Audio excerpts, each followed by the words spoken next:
अच्छे बुरे संस्कार के उसके माता-पिता उत्तरदायी हैं।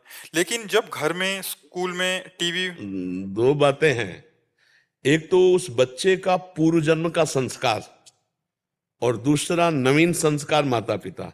केवल माता पिता ही नहीं, ऐसे देखे गए माता पिता बहुत बड़े भक्त और पुत्र महान दुष्ट, पूरा दुष्ट देखा गया है।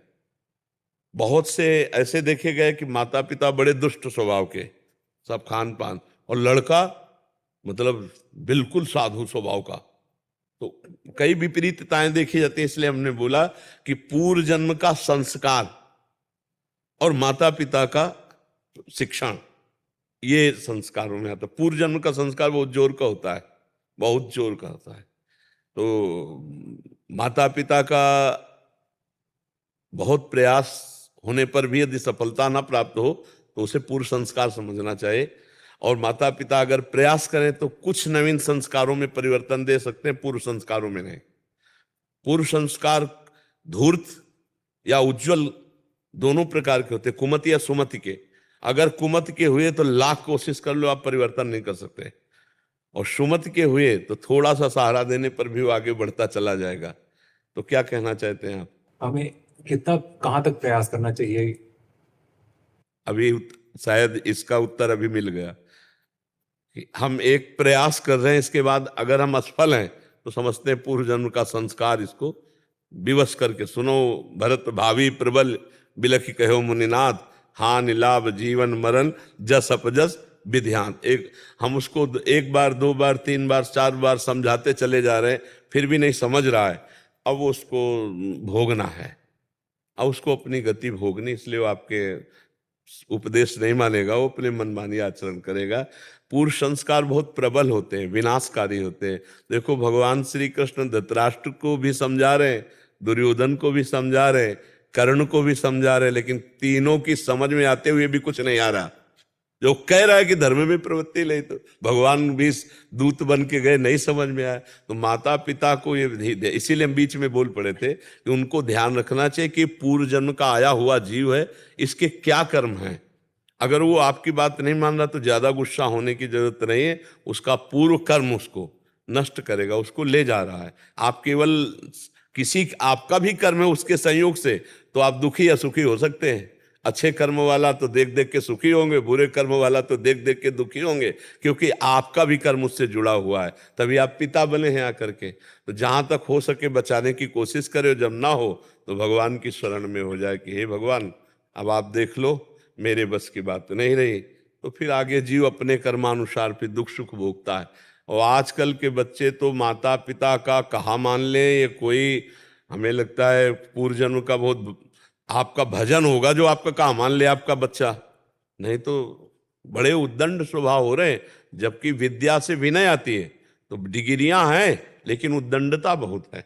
ऐसे उत्तर दे देते हैं उद्दंडता पूर्वक, जहां मात पिता प्रभु गुरु के वाणी बिनहि विचार करी शुभ जानी, जहां प्रातः काल उठ के रघुनाथा मात पिता गुरु नावे। अब वो सब धर्म, कौन बेटा अपने माता पिता के चरणों में मस्तक रखता है? कोई बिरला ही होगा, नहीं तो चरणों में रखने की तो बात ही खत्म हो गई है।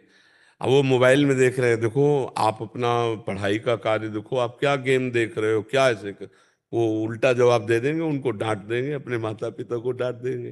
तनिक भी दया नहीं उसके अंदर अपने पिता के प्रति, केवल अपनी वासना की पूर्ति के लिए। और वो बेचारे बूढ़े माता पिता ऐसे तो बहुत, तो आजकल अगर बच्चा अपने माता पिता की बात मान जाए तो हमें लगता है बहुत तपस्या रही है माता पिता की, जो बच्चा मान जाए। नहीं तो बहुत ही उद्दंडता बच्चों में आ गई है। पढ़ाई जहां विनम्रता आनी चाहिए, विनयम विद्या विनयम ददाति, वहां उद्दंडता जागृत हो रही। बड़े बुजुर्गों की बात ना मानना, और संतों महात्माओं की बात ना मानना, शास्त्र की बात ना मानना।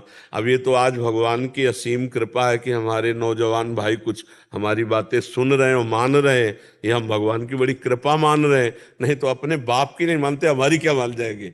हम तो बाबा जी हमारी बात क्या मान जाएंगे, अपने बाप की नहीं मानते। ये तो भगवान की कृपा को कि मान रहे हैं। तो जहां तक हो सके तहां तक अंतिम श्वास तक अपना प्रयास करना चाहिए। फिर जब हार हाथ में आ जाए तो समझना चाहिए इसका प्रारब्ध भोग यही है। प्रयास तो हमने बहुत किया, माता पिता प्रयास ही कर सकते, इसके आगे नहीं कर सकते। माहौल भी घर में ऐसे ही रहता है महाराज जी कि मोबाइल हो कि स्कूल भी हो तो हर जगह भोगवाद ही सिखाया जाए। बच्चों को अच्छे स्कूल में भी डाले हैं, वहां भी भोगना भोग ही सिखा रहे हैं। हमको ये लगता है हमारा जो परिश्रम है वो व्यर्थ जा रहा है। क्योंकि देखो, आधुनिक पढ़ाई में तो प्रवीण आपको मिल जाएंगे, लेकिन अध्यात्म शून्य मिलेंगे। टीचर भी बहुत से ऐसे हैं जो अध्यात्म शून्य वासनाओं के कीड़े हैं। खुल जाती है तो पकड़ में आ जाता है कि वहां का प्रिंसिपल पकड़ा गया, वहां का मास्टर पकड़ा गया। क्यों? बड़े प्रवीण हैं लौकिक विद्या में, लेकिन अध्यात्म विद्या ही काम क्रोध आदि को वश में कर सकती, लौकिकी विद्या थोड़ी कर सकती है। ये आधुनिक पढ़ाई काम क्रोध आदि को बढ़ावा दे सकती है, लेकिन उसको शासन में लेने के लिए अध्यात्म विद्या चाहिए। बाहरी शत्रु को हम बाहर गोली से मार सकते हैं, लेकिन आंतरिक शत्रु को अध्यात्म से ही मार सकते हैं। तो आजकल के टीचर अध्यात्म विहीन जो हैं, उनसे संभावना नहीं है कि बच्चों के संस्कार या अच्छे चरित्र की नहीं संभावना है। जो अध्यात्म से जुड़े हुए टीचर हैं वही हमारे बच्चों को, जिनको अध्यात्म का शास्त्र का ज्ञान ही नहीं है, तो फिर वो ब्रह्मचर्य एक बहुत बड़ी नींव है। चाहे गृहस्थ में जाना हो या अध्यात्म में चलना हो, दोनों मार्ग के लिए ब्रह्मचर्य जरूरी है। तो ऐसे गंदे आचरण सिखाने वाली पढ़ाई, गंदे आचरण सिखाने वाले डॉक्टर, हमारे बच्चों की नवीन पीढ़ी बहुत बुरी तरह गिरती चली जा रही।